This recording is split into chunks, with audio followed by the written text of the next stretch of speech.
Before I read this book, I hated my life. I was miserable in a toxic job, and I felt stuck, like there was no way out. There was no way out. Then I read this book, and it challenged my thinking about work, life, money, and so much more. This book was the turning point. It changed my life and set me on the path that I'm on today. This book is Your Money or Your Life by Vicki and Joe Dominguez. In this video, I'm going to share 3 influential themes and how it changed everything. To avoid any confusion, I'm actually holding the original version of the book. It has since been updated and now looks like this. Now let's jump into the 3 key themes. The first theme is to envision your ideal life. The authors of this book suggest that if you want to bring your life into alignment, you need to envision what ideal would look like. And it all started with one key question. Do you want to hear it? The question was, if you didn't need to work for a living, how would you spend your time? When I first read it, I had no idea how to answer this question. I had bought into the myth that the goal was to work full-time for 40 years, hopefully in a job that you didn't hate. That's what everyone did. I didn't realize there were any other options. The thing that helped open my mind was actually learning about the mechanics of financial independence, because I started to believe that a different life was possible. And that just happens to be the second theme that I want to touch on today. Today, the mechanics of FI seem incredibly simple, but at the time, it was mind-blowing. Let me tell you, it was like I was in the Matrix and someone had just offered me the red pill, allowing me to really see what was going on in this world of work, money, and ambition. And it was so easy. The authors of the book suggest creating a chart that tracks 3 things: income, expenses, and investments. Then you do 2 things. You grow the gap between your income and expenses by increasing your income or decreasing your expenses. Then you invest the difference, allowing your money to make more money. You become financially independent when the income from your investments exceeds your expenses. It's that simple. That was truly an epiphany for me, to learn that retirement is not an age, but it's a number. What I haven't told you yet is that I started reading this book because Corey gave it to me in a book swap. I gave him one of mine and he gave me this book. I reluctantly agreed, not knowing that it would change my life. So of course, Corey already knew about financial independence and had been tracking our numbers for a few years. I vividly remember turning to him to ask him a few questions that went something like this. So is this real? Like, how long would it actually take us to reach financial independence? Yes, it's real. We're actually on track to reach FI in about 10 to 12 years. Seriously? Like, this is actually possible? Yeah, you want to see my spreadsheet? The original version of this book was written in 1992. It even smells like an old book. Their original recommendation was to create a chart using a really large piece of paper on your wall to track your income, your expenses, and your investments, looking something like this. We don't do that. We use an online tool called Empower. We've been using Empower for about 10 years to track these 3 things. Empower links all of your accounts so you can see your expenses, income, and investments all in one place. And one of the reasons why we use it is that it's a free tool. It's actually one of the most robust free tools out there. They're able to offer this tool for free because they will periodically try to upsell you on their tools and products. But if you're okay with saying no, it's a great free tool to use. This video is not sponsored by Empower. We simply recommend it because we use it and love it. If you would like to start tracking your numbers using this tool, we will drop a link into the description below. It is a referral link, so if you do sign up, we may receive some compensation, but we only recommend tools that we believe in and highly recommend. Even though we are now a lot more focused on designing a life we don't want to retire from rather than retiring early, the mechanics of financial independence allowed me to start dreaming big and seeing new possibilities. That's why financial independence is such a big part of our message. The last theme of this book is to spend money consciously. Before reading this book, I didn't have a framework around spending money besides to spend less than I earned.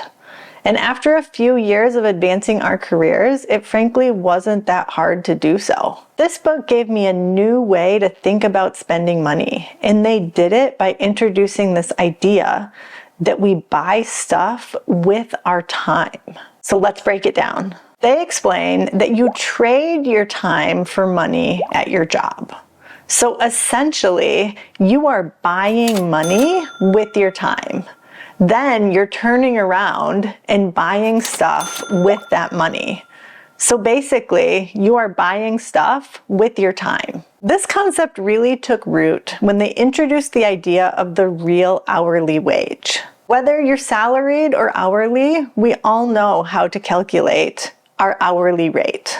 But the real hourly wage takes into account additional things, like the additional costs associated with working and the additional time that we spend doing job-related things. Let's dig into this because this is actually a really important concept, because we need to dig into two important metrics that are often overlooked. And the first is job-associated costs, which include commuting costs, business clothes, meals, escape entertainment, convenience that you pay for as a result of being exhausted, and any other cost related to your job. And if we really want to go down the rabbit hole, we could include the cost of healthcare and mental health counseling that we need because of burnout. The second overlooked metric is the additional time you spend working, preparing for work, or even winding down from work. You may officially work 9 to 5, but how much time do you spend on the following? Do you check email outside of work hours? Do you have a long commute? How much time do you spend decompressing after work? And how much time do you spend in front of the TV because you're tired? Let me give an example. Let's say you earn $62,400 a year as a salaried employee, or $30 per hour for the standard 40-hour work week.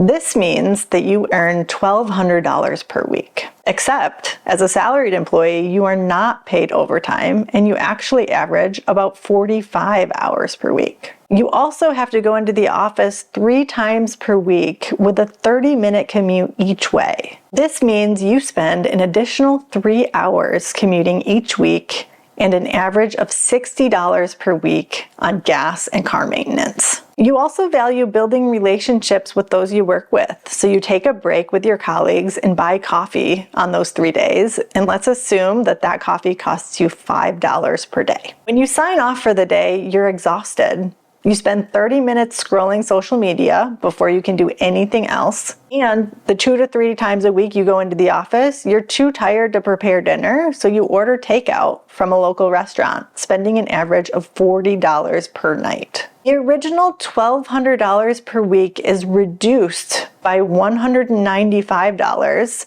in just commuting, coffee, and takeout expenses. So that's $1,005 after accounting for those. The original 45 hours per week is increased by 5.5 hours to 50.5 hours when you factor in the decompression and commuting time. So what was $30 per hour is actually a real hourly wage of $19.90. The point of understanding your real hourly wage is not to cast judgment, but to be able to reflect on how you're spending your money.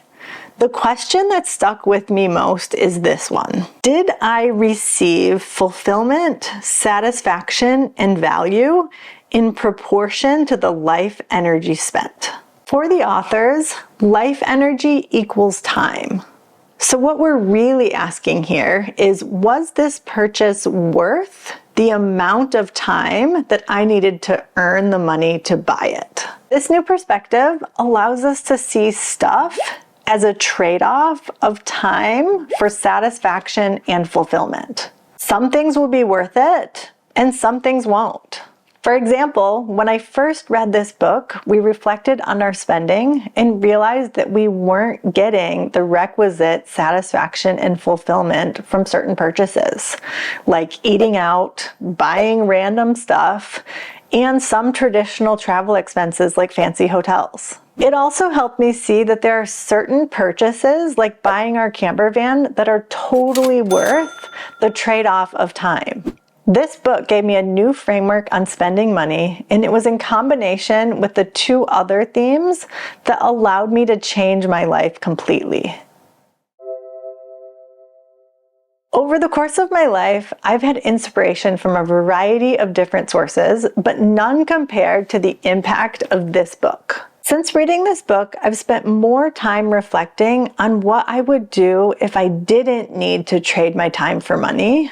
That question that initially stumped me has become my guide. It didn't happen overnight, but over the course of several years, I redesigned my life. And I kept that question in mind as I made decisions. Yes, I need to make money, but could I make money doing things that I wanted to do anyways? I quit my toxic job and I took a 6-month career break to recover from burnout. After that, I went back to work part-time, and when my mental health improved, I decided to start experimenting with entrepreneurship. I wouldn't be where I am today without this book. It exposed me to financial independence and the freedom that can come when you think about money and life differently. But that doesn't mean that we haven't made our fair share of mistakes. If you're just learning about financial independence, it's also important to know what not to do. Check out this video about the 3 most common financial independence mistakes, and maybe you can learn from the mistakes that we made. Thanks for watching. And as always, enjoy the journey.